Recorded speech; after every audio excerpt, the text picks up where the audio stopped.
ভক্তরা না গিয়ে থাকতে পারবে গো বাবা? ভগবান যখন তার ভক্তকে ডাকবে, ভক্ত না গিয়ে থাকতে পারে? সবাইকে ডাকবে একদিন।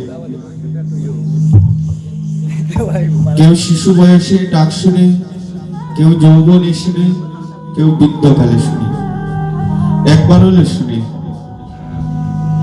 কিন্তু আর ওই বনের পশুগুলা যেই না গৌরহরি ডাকতে লাগলে, আজকে নবদ্বীপে রাখালগণের সঙ্গ ত্যাগ করিয়া মহাপ্রভুর চরণে তারা আশ্রয় নিল।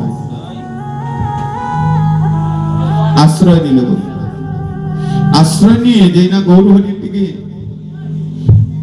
বদন তুলে তাকালেন, দেখতে পেলে এই বিশ্ব ব্রহ্মাণ্ডের অধীশ্বর।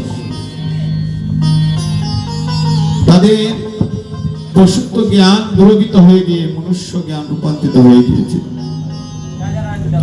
এবার ভগবানকে তারা চিনতে পারল। চিনতে পেরে ভগবানের নিকটে প্রার্থনা জানালেন, দয়াময়, দয়াময় গো, কেন আমাদেরকে এই পশুকুলে জন্ম দিলেন? যে কুলে জন্ম নিয়ে দয়াময় আমাদের কৃষ্ণ ভজন হলো না, কৃষ্ণ সাধন করতে পারলাম না,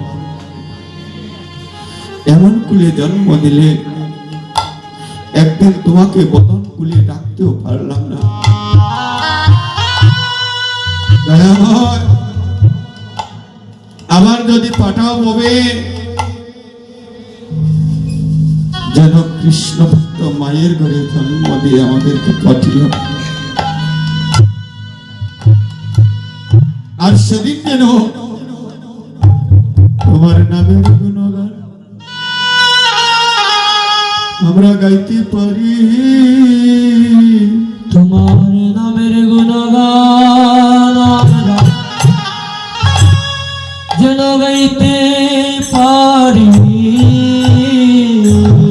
সেদিন যেন তোমার নামের গুণগান আমরা গাইতে পারি। ও দয়াময়, নামের গুণগান আমরা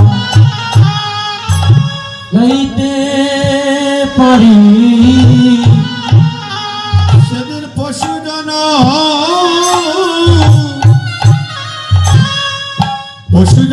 ধন্য হবি, সেদিন যেন তোমার নামের গুণগান আমরা গাইতে পারি। ও সেদিন পশুজন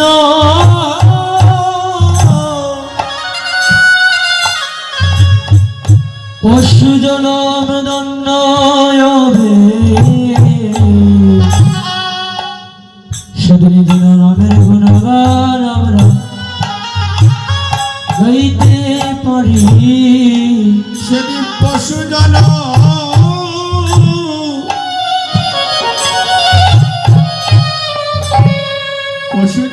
ধন্য